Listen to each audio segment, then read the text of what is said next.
It's Friday, the 6th of January, 2023. The last word in podcasting news. This is the Podnews Weekly Review with James Cridland and Sam Sethi. I'm James Cridland, the editor of Podnews. And I'm Sam Sethi, the host of Sam Talks Technology. In the chapters today, PRX adds value for value using web monetization. Spotify says its road to profitability is video, and OP3 starts testing a new stats page. This podcast is sponsored and hosted by Buzzsprout. Last week, 2,728 people started a podcast with Buzzsprout. Podcast hosting made easy with powerful tools, remarkable customer support, and something new and exciting coming later this month. From your daily newsletter, the Podnews Weekly Review. But first, this week's episode is all about, I have to say it, James, show me the money. I think Tom Cruise is going to make a guest appearance in this week's show. Nice. Congratulations, you're still my agent. You had a story about PRX have launched value for value micropayments, which all sounds very good. And they're doing that using the value tag, which sounds even better. So far, so good. But they're using something else. They're not using lightning payments. They're using something called a web monetization payments. Tell me more, James. So value for value, right? If you listen to this podcast using a podcast app like Fountain or like Podverse, then you can automatically share a very small amount of money. It's Bitcoin in this particular case, but a very small amount of money through your app, and that's all lovely. And you can also do additional things like send us boosts or send us additional money in that way. Now, what PRX have launched is they've launched something like value for value. It uses the same podcast value tag, but it's not using Bitcoin. It's using something else. Web monetization, well, they call it a W3C web monetization payment standard. Which is slightly over-egging the pudding there. It's not really a standard. It's just one company that wants to make it a standard, and they plan to send it in to the W3C. But anyway, and the idea is that as you listen to a podcast, then it ends up sending you some money. And in this case, it could be any money. It could be Bitcoin, but it could also be Australian dollars or US dollars or whatever it is that you actually want it to.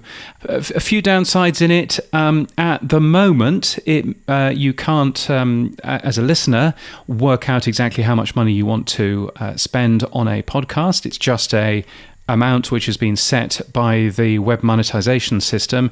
You also can't send boosts either, which is no good really. So, but early days, and it's interesting seeing a different company using the podcast value tag. Well, the first thing to note is the value tag is agnostic. It doesn't have to be Bitcoin. It can, as you say, be anything.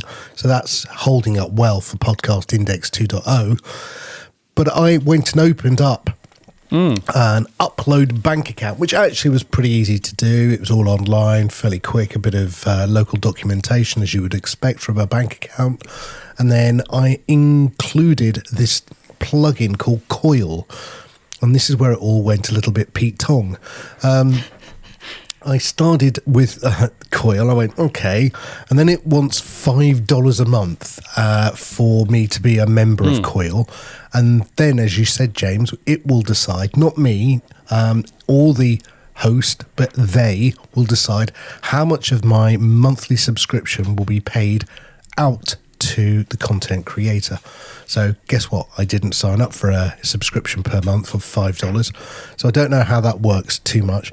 The other thing they do, which I think is slightly, it's fairly standard, but it hasn't moved the needle forward too much, is they use a meta header tag to allow you to put in a pointer to your wallet, to your web monetization wallet, which is similar to what Olby do. But as a podcast app developer, this doesn't give me the control that I need in terms of determining what podcast is being paid when and how. So it's very early days, but an interesting step forward. Yeah, so the way the meta tag is because this system also works for websites, and it's really meant for websites. So the idea is that you go, if you spend 40 minutes on the Podnews website and you happen to have Coil on that, then I get a percentage of the money that you have. And you might remember a awfully long time ago, the guy that used to run Pirate Bay, Peter Sunder, who is a very nice man from one of the Nordic countries. I don't want to embarrass myself by saying the wrong Nordic country. I think from Sweden.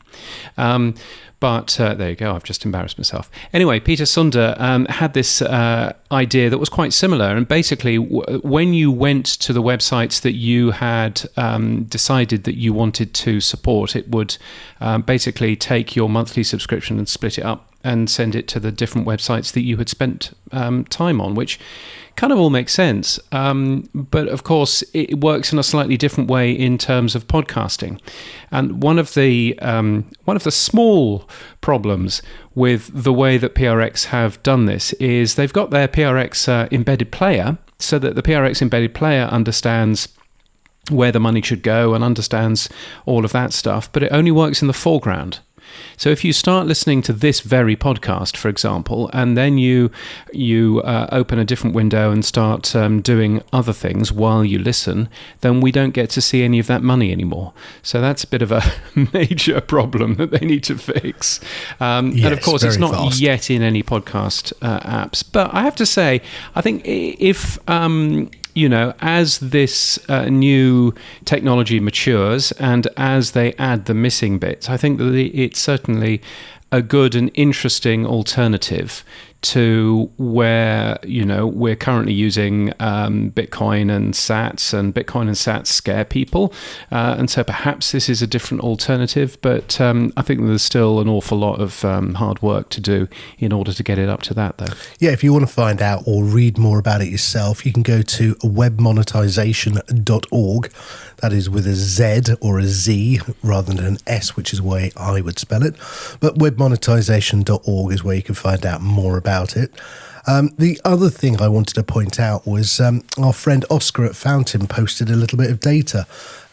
More than $16,000 has been sent to podcasters and over 6.7 million transactions using Fountain, using value for value, Bitcoin SATS. So, yeah, it is working. And there's more granular control with the current model because you can actually choose how much you want to pay in terms of SATs to which host. You're not determined by Coil in this case as to what's paid out to who and when. Yeah, indeed. And of course, the current SATS also deals with splits, which the new version doesn't yet, but the new version could. So I think it's going to be interesting watching what happens, but very exciting that PRX, who's one of the very big podcasters, is fiddling around with value for value. They have made the fatal error of using the word tipping in the middle of their documentation about it, which of course it is not. We don't like that word. Tipping means 5 cents or 10 cents. Value for value means a considerable amount more. And in fact, when I was listening to the Podcasting 2.0 podcast recently, I've heard people who've given the equivalent of $25 or $50. That's not a tip. That's a sensible amount. That's a sensible wodge of money. Yes. And if you do sign up to Coil, then visit the Podnews website and click around on there, because we've supported web monetization there since November 2020. And you will find that we will happily take your money and stick it into our Uphold bank account that I've had for some time. I used to hold all of my Bitcoin in there. I now hold it all in my Umbral because I am that mad. But so there we go. The one thing I noticed with the Uphold bank account, there were no fees or charges for the transactions. Indeed, although I do have to tell you, as a user of Uphold for some time, they do have a fee. It's sort of relatively hidden away, but if you try and grab, for example, your Bitcoin, and you try and, or for example, what I was doing is I was converting a bunch of ETH to Bitcoin. And they wouldn't allow me to convert, I think, $50 worth of ETH over to Bitcoin without charging me a fee. But if I was converting more than $150 worth of ETH over to Bitcoin, then that was free. So they clearly want the volume going on. But it was really interesting having a play with that. We should also mention that our friends at Castopod have been supporting both web monetization and Lightning Network, so for SATS, for some time as well. Yes, they have Le Poésie Deloise well said, sir. which I probably pronounced entirely incorrectly anyway. They support both web monetization and Lightning in their RSS feed, and so does the Podnews Daily as well. So if you listen to the Podnews Daily for all of 3 minutes, then we will get all of 3 minutes worth of the web monetization. I don't expect to get rich anytime soon. So there you go. Have a little play if you fancy it. It's not for the faint-hearted. Now, moving on, talking about Show Me the Money this week, it seems that someone's put their RSS feed up for sale and sold it for $18,000, James. Who is shameless acquisition target? Yes, well, the entire point of this show by Laura Mayer was to basically make a great podcast that somebody would come along and buy, because she had seen so many of her friends doing exactly that. It's reached the end of that particular season. The final show included Ira Glass. It was a musical version. It's a very good podcast if you've not heard it. It goes into a lot of detail about how the podcast industry works. And Gilded Audio sent me a very excited statement, which was all about how incredibly supportive they were of Laura Mayer sharing their perspective, and they have bought the RSS feed. They haven't bought the podcast, interestingly. They've just bought the RSS feed. They bought that for $18,000, and Andy Chugg, who's the managing director of Gilded Audio, was very excited and sent me a picture of the company's logo made out of cheese for some reason. Didn't really explain that, but nevertheless, it was quite nice to see. Yes, so it's a good podcast to have a listen to, and somebody buying an RSS feed for $18,000 so that presumably they can promote their own stuff in there until people unsubscribe from it was an interesting thing to end up seeing. It's not the only amount of money that's happened this week in terms of podcasting, because there's a set of people called 4 Years Later, the people behind the 4 Years Later podcast. They have posted how much they earned from their podcast this year on an Instagram post, and it turns out that they lost $327. It goes to show you guys actually have a passion for it and aren't just chasing dollars, said one commenter on that Instagram post. So not everybody is earning a huge amount of cash. No, but at least they were honest enough to tell us what had gone on. Most people just fake it until they make it. But good on them, I'd Indeed. say. Now, somebody's still trying to make a lot more money than $327 or lose more than $327 is Podcast One. They've put a filing, an S1 filing, James. Tell me more. Yeah, so an S1 filing is basically when you want to trade yourself as a separate company. So it's owned currently by Live One, but on January the 16th, it will become a separate company. It wants the symbol PODC on the NASDAQ, which it will probably get. And the filing is a good read if you want to learn more about the podcast industry in general, actually, just because it's got lots of market data in there. It's got lots of good news, as you would expect, since it's a filing for a new company being spun out of Live One. But my suspicion is that Live One, it's an events company. It's not made very much money over the last couple of years because there's been some form of pandemic, Sam. I don't know whether you've heard about that in the UK. Passed us over. No, exactly. But Podcast One has done quite well, and when you read it, you do see that there's stuff in there around the fact that they own their own content management system, and they're able to do stuff with their content management system that other people can't. And there's quite an interesting story in there. So good luck to Podcast One that gets onto the NASDAQ on January the 16th. Will it get onto the NASDAQ though? I wonder who's underwriting it. That'll be interesting. I need to look at that. As I understand it, they will. The way that it is working is that Live One itself is basically splitting some of its shares into Podcast One, so it's basically splitting into two. So as I understand it, it's a done deal. It is going to happen.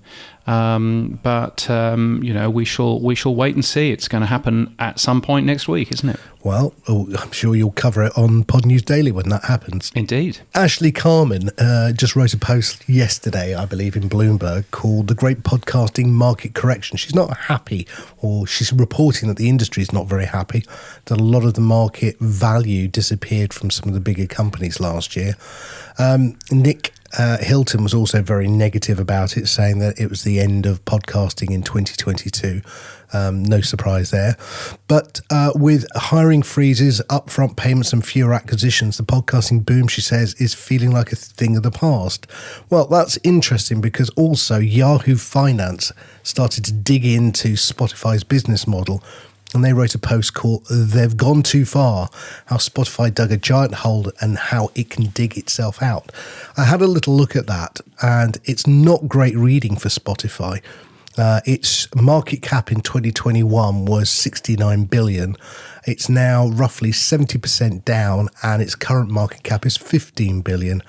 They're trying to say that the Spotify business plan to do podcasting is a growth area. Even Dawn Ostroff, who was interviewed in Variety, said that she says it's Spotify's future to profitability is video, and they are in investment mode. Adam Curry was less than complimentary about what Dawn Ostroff said. But what do you think, James? Where is the market and where is Spotify? The piece was basically a good précis of, job losses at Acast, hiring freezes at Spotify and at Amazon. Amazon, apparently, according to this article, have reversed out of a deal with Pushkin Industries. They were going to spend $10 million with Pushkin Industries, but they then came back and they said, actually, we've been told that we don't have that much money anymore. And Pushkin Industries were a bit upset, as you can imagine, because they thought that they had a done deal. So that's a very interesting piece of scuttlebutt on there. I should also point out that Magellan AI, who are currently sponsoring the Podnews Daily, they gave her a quote which basically said, "We're seeing more money being put into podcast advertising. We don't think that there's a problem here yet." So I think that that's worthwhile bearing in mind. I think the advertising market is certainly softening, is the phrase. And I think we should bear that in mind. But I think, quite a lot of this is two things. It's the market had a pretty bad year overall last year, and it wasn't just podcast companies, it was everyone. So I think you've got that on one side. You've got the other side that, stock analysts now want you to be making profit, now don't want you to be investing for the future. So you've got that kind of side in there as well. I'm not too concerned. I think Spotify has problems, but I'm not too concerned for the overall market. I think the overall market is still in pretty good health. But interesting to see, Bloomberg essentially saying what the financial people are saying. Well, can I just remind everyone, I still own the website URL, Spotflix, so when that merger happens, .com, Daniel's obviously going to have to come to me, pay me lots of money for their new website URL. You do, although I did go to spotflix.com and it says that it's up for sale, so you should be forwarding that somewhere. No, it is up for sale. I'm very open to the fact, in you come, Daniel, before you lose all the capital value that you've got. Well, Dawn, now, if you're listening, you know who owns that domain name then, don't you? But they have been busy. Look, let's not totally bash Spotify. They have been doing some good things as well. They have, with their platform, thanks to Chris Messina pointing out, been updating Spotify with video, Q&A, pinned replies, polls. Yeah. If you want to see all of that working in one place, go and have a look at Call Her Daddy, the podcast. Do I have to? But it's interesting. You have got the video element in there that, Dawn Ostroff was saying.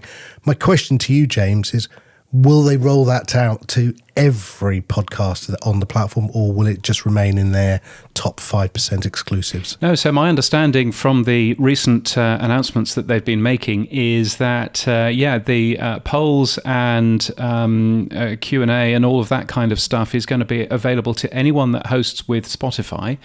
But of course, it's only going to be available on the Spotify platform, because why would they do anything that helps anybody else? So they're certainly doing that. They're doing their own proprietary thing, of course.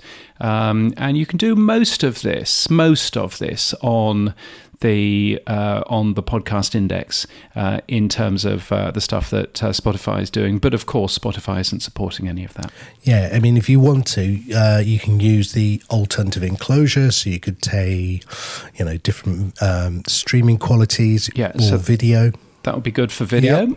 Yeah, indeed. And you've also got the medium tag. Yes, and the medium tag will also help, so you can put music in there. I can understand why Spotify doesn't necessarily want to ingest music through RSS feeds, because that would really confuse the current system that they've got.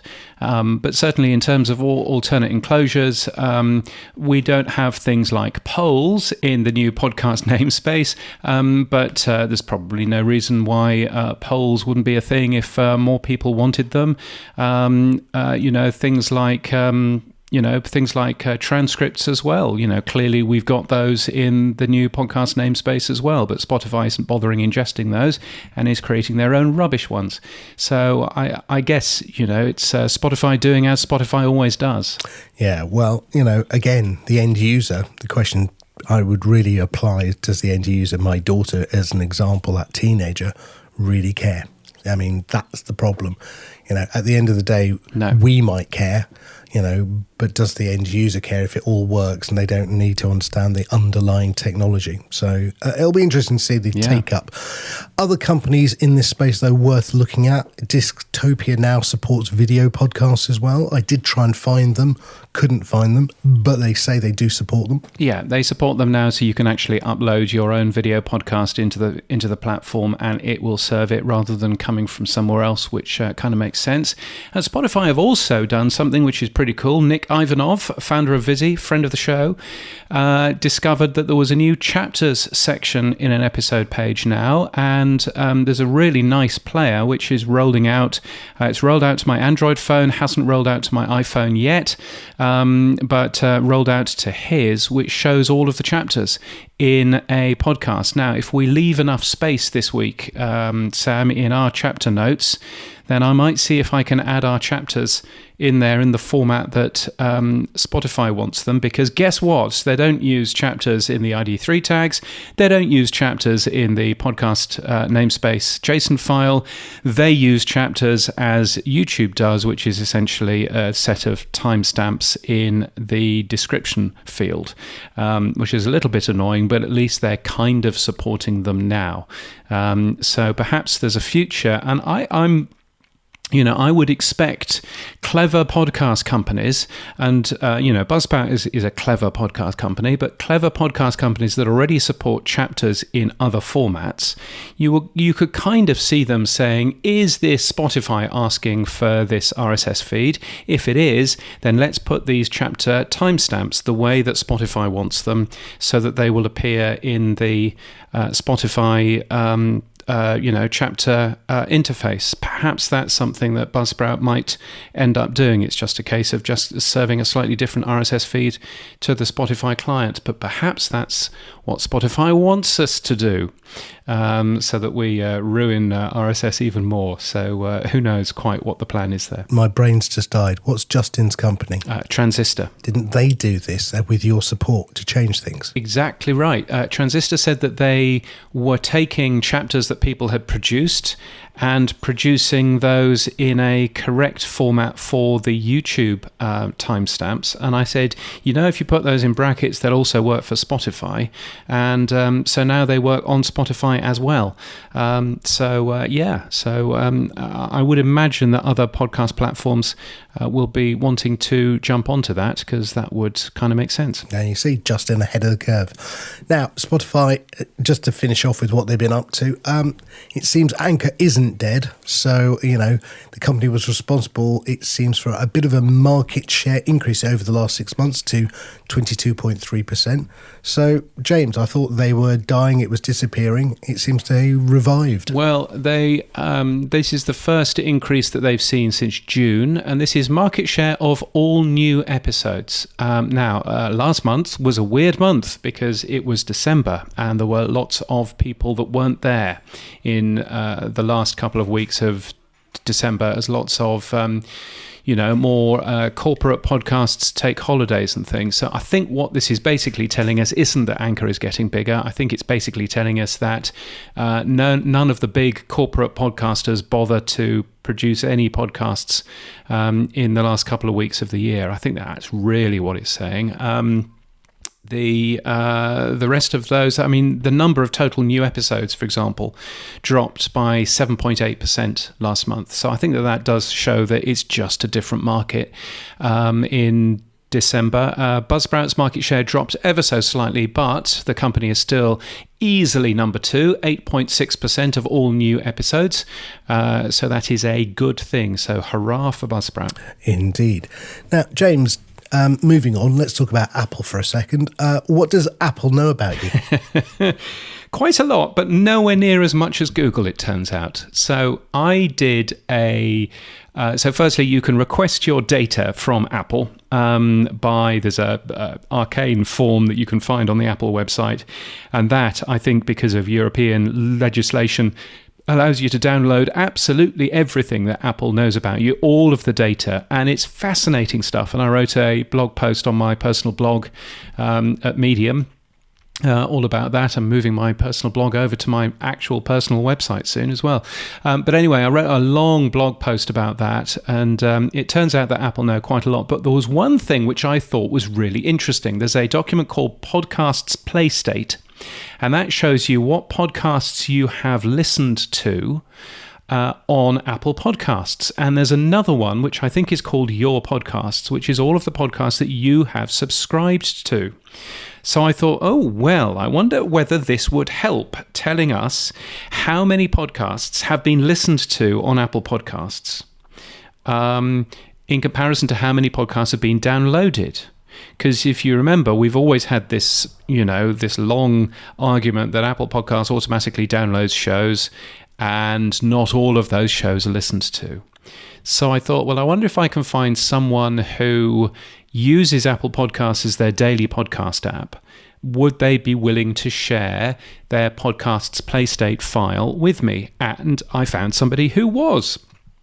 And so I combed through their data, combed through the data of the shows that they were subscribed to, and ended up finding that of the shows that he was subscribed to, which is therefore all of the shows that would automatically download, assuming that he turned that feature on, he had listened to 78% of those episodes, which means that he didn't listen to 22% of all of those episodes that had automatically downloaded or could have automatically downloaded, which is really the kind of figure that we always thought was the case. So I thought that was really interesting. Just taking a look and going, here's another data point. We know that about 20% of all podcasts downloaded by Apple Podcasts are never played, and there's another data point showing that kind of figure once more. So that was a really interesting piece of data excavation. And then I went to ask Google all of the information that Google had on me, and I discover that Google has every single Google web search that I have ever made since 2007. Every single one. That's in a massive, great big, deliberately obfuscated HTML file, so you can't actually do much work on it without doing an awful lot of regex and fiddling around with it. Well done, Google. Can't think why you've done that. There's also another thing, which is all of the podcasts you've listened to on Google Podcasts, for which almost everybody will have less than 0 in there. But the best one, Sam, was I've got Google speakers throughout the house, and what your Google data includes is everything that you have ever asked your Google speakers for, including an MP3 file of you asking. So the actual recording. Oh no. Yes. Hey Google, set a timer for 10 minutes. So it's absolutely fascinating. I mean, I was kind of expecting all of this stuff and, of course, all of my location data from 2007, but only because I've specifically asked Google to keep that because I quite like that. But the amount of data that Google has on you is incredible. The amount of data that at least Apple sent to me was much, much, much less and much more benign. So, it's true what they say about Apple being better for your privacy than Google. But goodness, the amount of data that Google had was quite something. Does make you wonder. Now, moving on, before we get into deep water about what's in those Google searches, let's move on to Adobe Podcasts. They've got a beta out that you talked about in December 2021. Yeah. It was called Project Shasta. Tell me more, but they've been updating it now. It's in beta and it's called Adobe Podcast. It is, and it looks quite exciting. Podcast.adobe.com if you want to have a play. It's got a number of different things on there. It's got a piece of technology which will smarten up your audio. So if you've got something that sounds all echoey or has some hissing behind it, then it will automatically tidy that audio up for you, which anybody can use. But if you are a current customer of Adobe's, then you can apply to use Adobe Podcast, which seems to offer basically a mix of Descript, so edit words, not waveforms, a mix of Squadcast, so remote recording, and a mix of that orphonic, like AI-powered audio cleanup and stuff like that. So, they appear to be doing some quite nice stuff. Matt Medeiros, friend of the show from Castos, he gave it a full review over the holiday period on YouTube. And, so Adobe very much jumping into the world of audio editing for podcasts, which, as we know, is very different to audio editing for music, like Adobe Audition and those sorts of services that it already offers. So fascinating to see. I tend to stay away from Adobe products because they are generally overly complex, aka Photoshop. I prefer things like Canva. So I think I'll go and have a look at Matt's video, but personally, probably not going to be for me. Yeah, I think Matt's video actually basically says that it's really, really basic and it's almost too basic at the moment. Descript is more complicated than this service is. But that may be just because it's still being built and it's being built in the open. But it's worthwhile taking a peek at. Now, James, when's a podcast not a podcast? Well, let me give you the answer. It's when Donald Trump Jr. produces one. It seems the eldest child of the former US president has signed a 7-figure deal to make an exclusive he calls podcast on Rumble, which is really a video service. It will be live, but it's not available through an RSS feed. So is it a podcast, James? No, it's not. Short but sweet. No, it's not. It's from Donald Trump Jr. I have already given this more oxygen than I wish to give it, basically.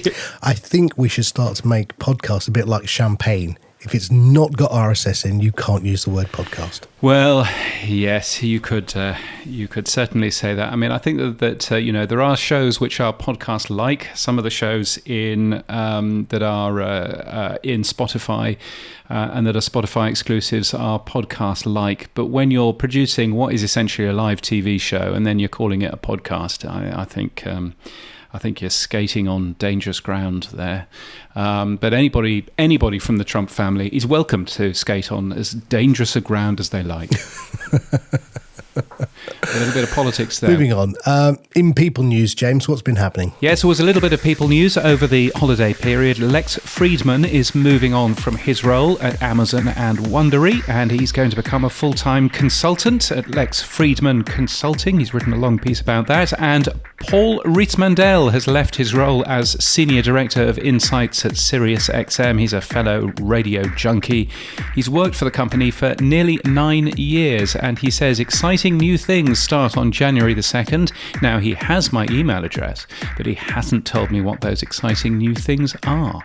So looking forward to finding out what those exciting new things are. If you're looking for a job, Podnews has podcasting jobs across the industry and across the world. They're free to post as well. It'll just take you 2 minutes. podnews.net/jobs. The tech stuff on the Podnews Weekly Review. Yes, it's the stuff you'll find every Monday in the Podnews newsletter. Here's where we do all of the tech talk. I've got something you haven't, Sam. Oh, there's a lot of things. That's a very broad statement. Go on then, James. What have you got that I haven't? I've got a top secret link for the Podnews Daily on OP3, on the Open Podcast Analytics platform. Oh, did Santa send that to you, or was that John Spurlock? It was John Spurlock, the man himself, and he is clearly putting the finishing touches on a very, very smart piece of tech, which is essentially taking all of the data that he has been collecting in the OP3 data and showing that basically on a very fancy looking page, which is very John Spurlock. It's all dark and mysterious and exciting, but it tells me how many people have downloaded my podcast, the unique audience, which I've never been able to calculate before, 44,879 last month. I'll tell you. Total amount of downloads, where the downloads are coming from. There's all manner of other things in there as well. So it's very, very cool. I know he's still working on it because every single time I come back to it, it looks slightly different. But all of the data is in there and very cool. So well worth looking out for this when it appears. And I know that some of this is going to be freely available via APIs and some of this is not going to be freely available via APIs, but there is a lot of hard work which has gone into this. So, yeah, it's been really interesting. Do we have a expected ETA for the public release? We don't. No, there's no expected. There's no expected ETA quite yet. I think it's when it'll be ready. I mean, I have to say, it looks ready now. There's a couple of bugs that I have been pointing out, and a couple of. You know what I'm like. A couple of you maybe you might want to format the date this way, North American, and all this kind of stuff. So yeah, so that kind of work has been going on for the last few weeks. He's basically making sure that it is as reliable and as accurate as he possibly can. So that's really exciting. One thing that came out of this data, which I've seen in my own data as well, is that the Podnews Daily podcast seems to do incredibly well in Indonesia for some reason. That's the number one country by far. And I do not understand why. It looks to be something to do with Google News, but I don't really understand why it would be that high. So if you're listening in Indonesia and you listen to the Podnews Daily, I would love to know how and why. Please do send me an email, editor@podnews.net, because, yes, it's really weird, but it looks absolutely standard, good traffic, comes from a lot of different ISPs. So, yeah, so really interesting seeing that. Now, friend of the show, Todd Cochran, he's been posting that we are 95% complete at Blueberry for our new dashboard for customers. He's adding a pile of podcasting 2.0 tags and features. We will release this in the new year when we have finished testing. Value for Value is almost ready. So from a man who didn't want to get on board with the Podcast Index 2.0 probably a year ago to someone who's now an evangelist. He's really pushing the boat out there, James. Indeed, and he'll be at Podfest later on this month, and he will be talking about Value for Value, which is very exciting. So great to hear that he's been accepted for that too.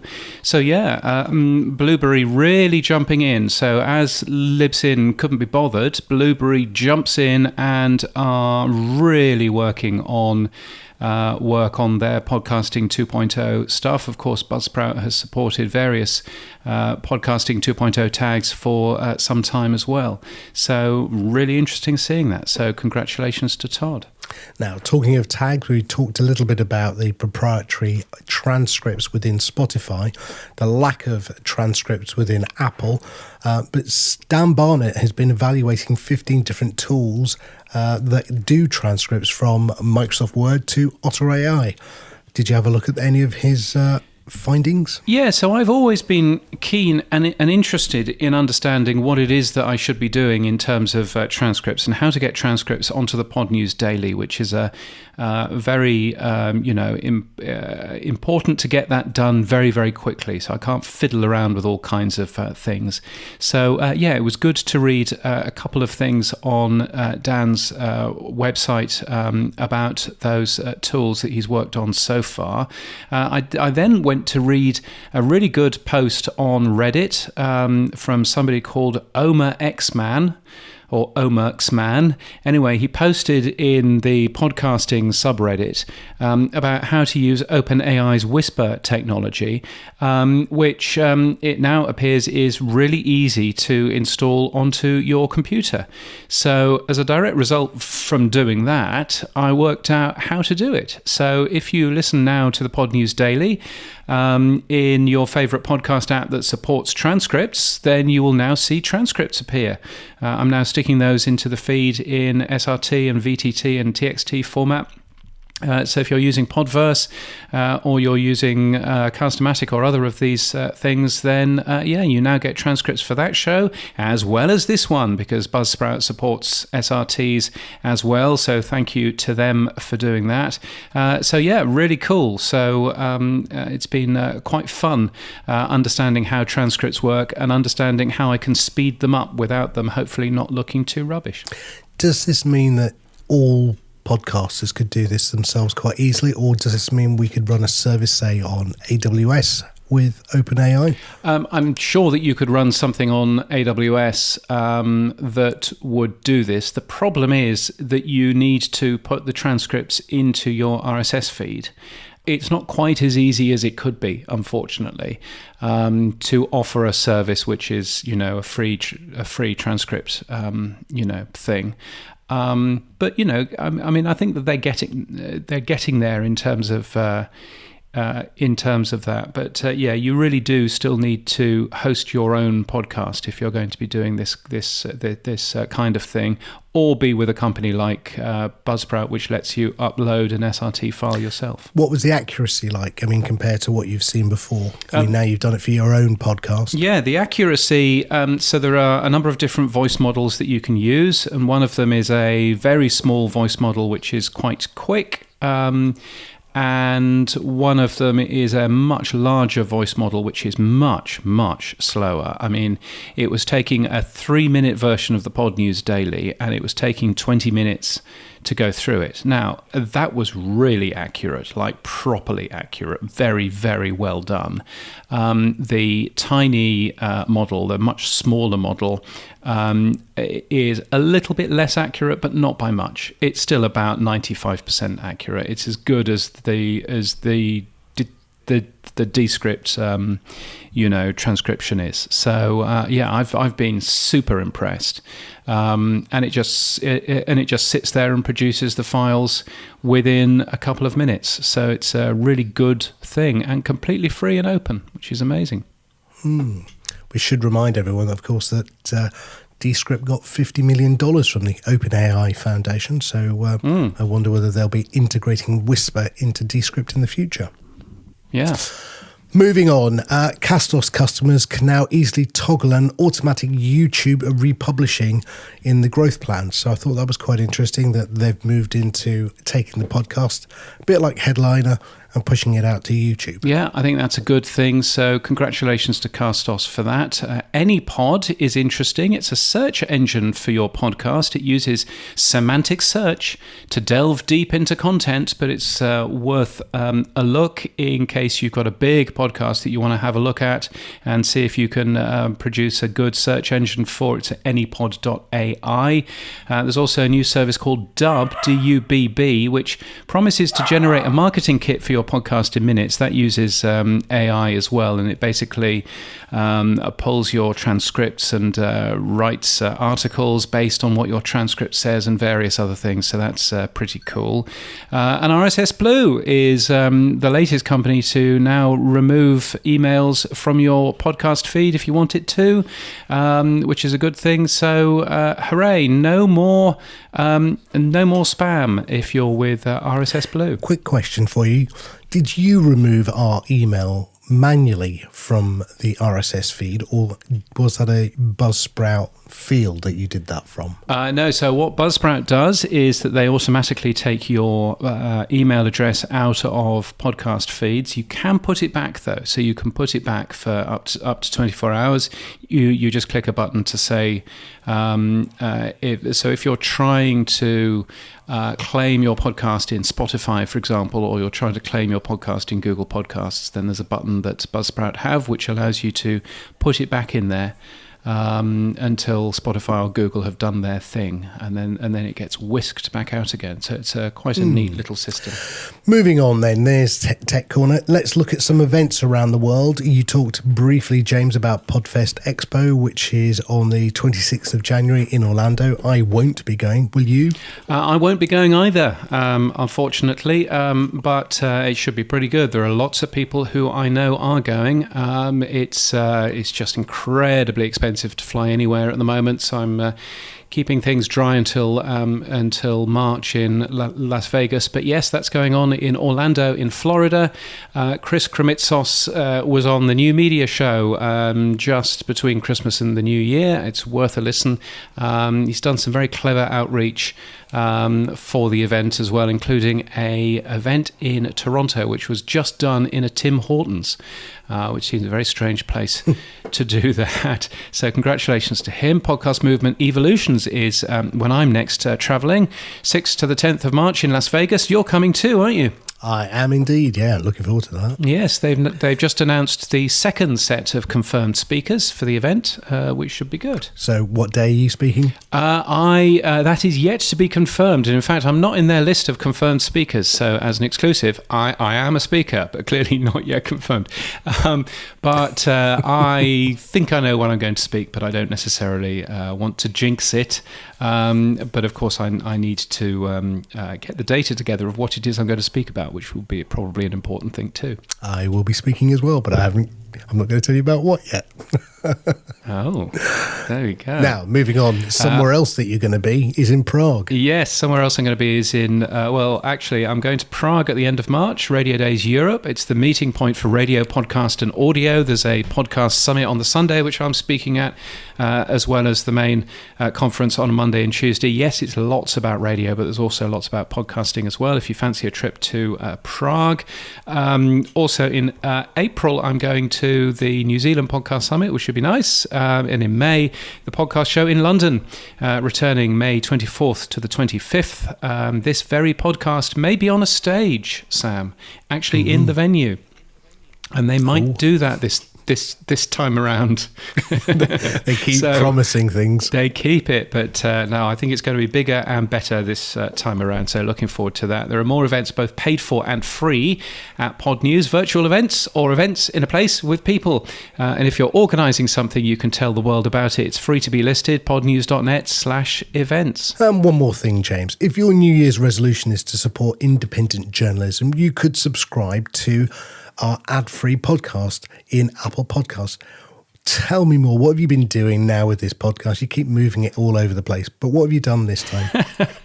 Well, this is the Podnews podcast channel, which is in Apple Podcasts, apple.co/podnews. We've just been given, which is very exciting. apple.co/podnews, and you can find ad-free versions of the Podnews Daily and of this very podcast. It's not sponsor-free, it's just ad-free, Buzzsprout.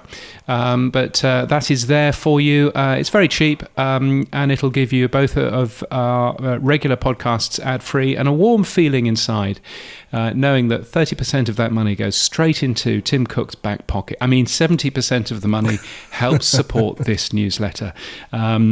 So if you want to do that, it's very cheap at the moment. The price will go up, but apple.co/podnews. Boostagram Corner on the Podnews Weekly Review. Yes, it's Boostagram Corner. It's my favourite time of the show. And we had a number of boosts over the Christmas period. So thank you for that. What are some of the big boosts that we ended up having, Sam? Dave Jones, the pod sage, sent us 10,000 sats and said, to a new year, gents. So, and to you, Dave, and to you. You were on their show, weren't you? I was on the Podcasting 2.0 show, the one just before New Year. Which was great fun. I tell you what, if you're in the splits for that, you really do succeed very nicely. If you're in the splits for that, you get lots of sats coming in. Wow. So it's definitely a good thing being a guest on that show. But really enjoyed that. So thank you so much, Adam and Dave, for asking us on, and thank you, Adam, and to Dave for all of the sats that you send. I mean, Dave Jones sent us 10,000. Adam sent us 33,333. And as I said on the Podcasting 2.0 podcast, I said, basically, you just have to annoy Adam and he sends even more sats your way. So, yes, he said, stop the Kylie hate. I think we were being rude about Kylie Minogue. And he ended up saying, stop the Kylie hate for that. And Kyrin, who there's another Brisbane Podcasters meetup soon, he said 7 a.m. in the Facebook group. And I've said, you do mean 7 p.m., right? You do mean 7 p.m. It is at a pub. So 7 a.m. wouldn't be correct. Get your trainers on. It's a run on the beach, mate. Yeah, but Kyrin likes that sort of thing. He likes exercise. Anyway, Exactly. He says, loving the chapter art, guys. Especially helps to put a face to all the different voices. Have super enjoyed your podcast in 2022 and looking forward to more in 2023. Well, thank you, Buzzsprout, for enabling us to do even more of it. And thank you, Kyrin, for your kind set of sats, 4,321, which is probably a something. So thank you for that. If you get value from what we do, the Podnews Weekly Review is separate from Podnews. Sam and I share everything from this. We really appreciate your support so we can continue making this show. You can support us with cash, podnews.net/weekly support. By the way, I should say there are a couple of people who did that too. I notice when I was doing my accounts. So thank you for the two people who did that. Not sure whether I should mention them by name, so I won't. You can also subscribe in Apple Podcasts, apple.co/podnews, or support us with sats by hitting the boost button in your podcast app. If you don't have one, podnews.net/new podcast apps will help you find a new app like Fountain, for example. Now, what's been happening for you this week, Sam? Well, I say this week, it's over Christmas because I tend to stay home because I've got 90-year-old in-laws, so we don't tend to go out partying too much.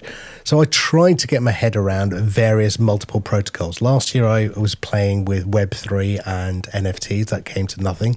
And I'm thinking that this year may be the same because I started to look at Noster, which stands for Notes and Other Stuff Transmitted by Relays, which is meant to be a decentralized Twitter in effect, or like a Mastodon. Yeah.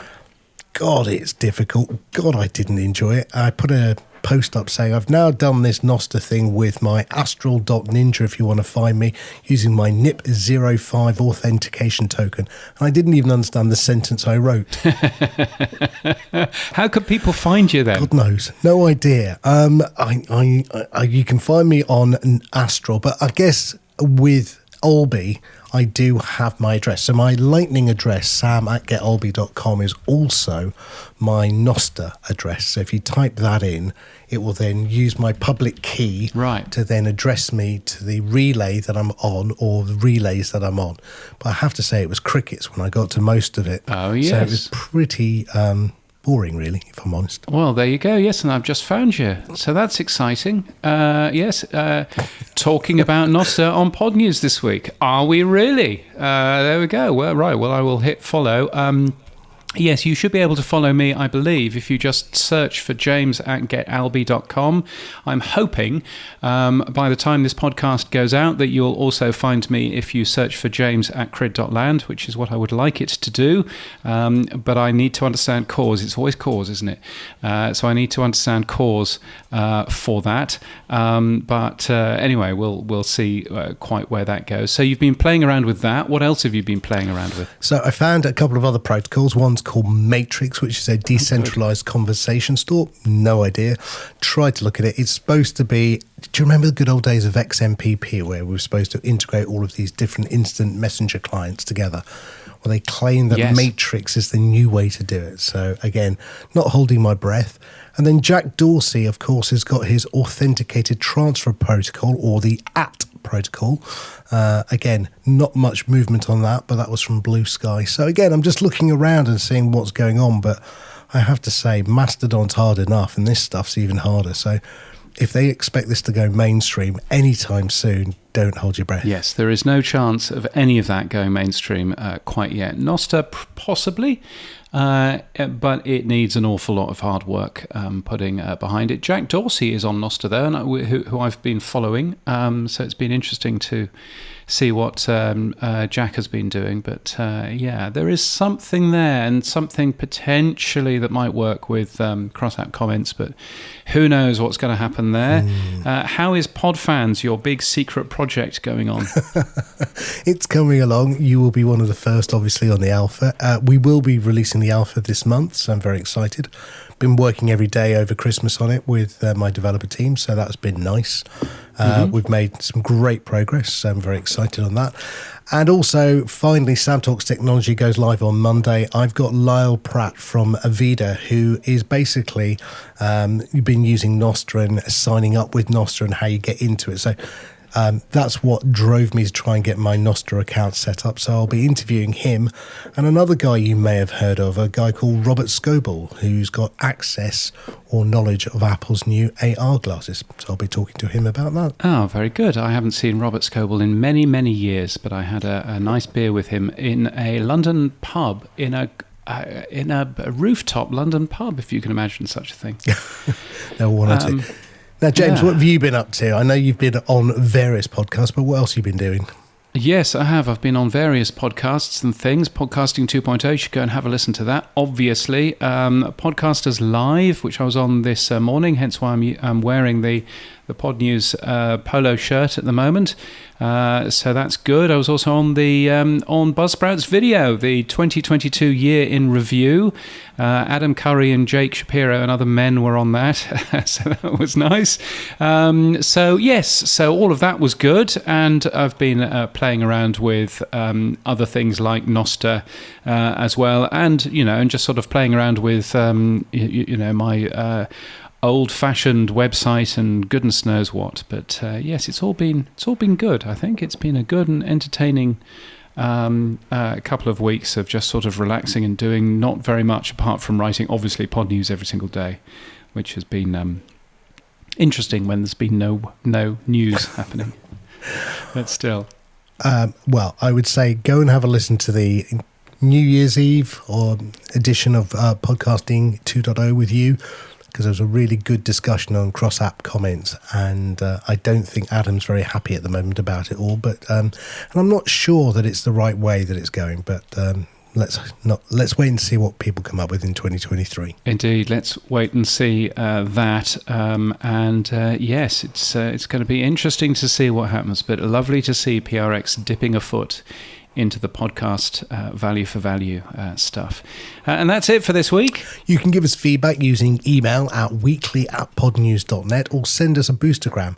If your podcast app doesn't support Boosts, then grab a new app from podnews.net/new podcast apps. Our music is from Studio Dragonfly. Our voiceover is Sheila D. And we're hosted and sponsored by Buzzsprout. Podcast hosting made easy. Get updated every day.